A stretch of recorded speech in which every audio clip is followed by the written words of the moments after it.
Bismillahirrahmanirrahim. Hello guys, welcome to my channel.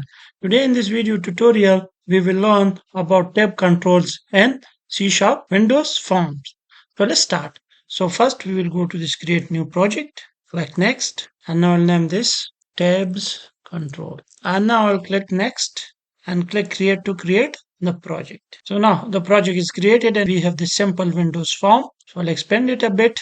Now, why we use tab controls? Why can't we use single window form? When we have related information, consider a person, his personal info, his contact info, and his other info. So, in that situation, we use tab controls. So, let's see an example of this. So, I'll go to this toolbox, search for tab control, and this is tab control. So, I'll drag it.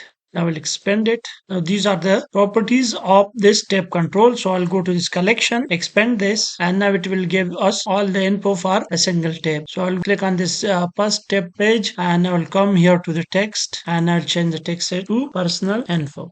I'll select the second one and I'll change this to contact info, and now I'll add in another tab control and I'll name this education or qualification and click OK.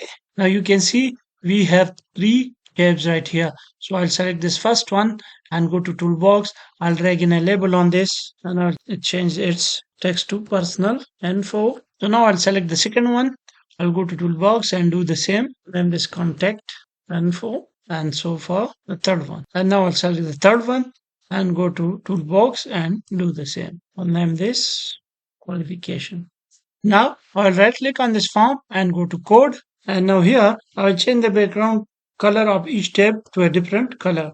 So I'll use tab page 1 dot color equals color dot yellow, tab page 2 dot back color dot blue, and tab page 3 dot back color equals color dot green semicolon. Now if I run this project right now, so now project is running and you can see personal info and a background color yellow. Now if I select the contact tab, you can see blue color and contact info, and if I click on the education page, you can see qualification and a green background tab. So in this way you can use tab control in Windows Form C#. So I think that's all for today. I hope you like the video. If you like the video, please like, subscribe and comment. Thank you.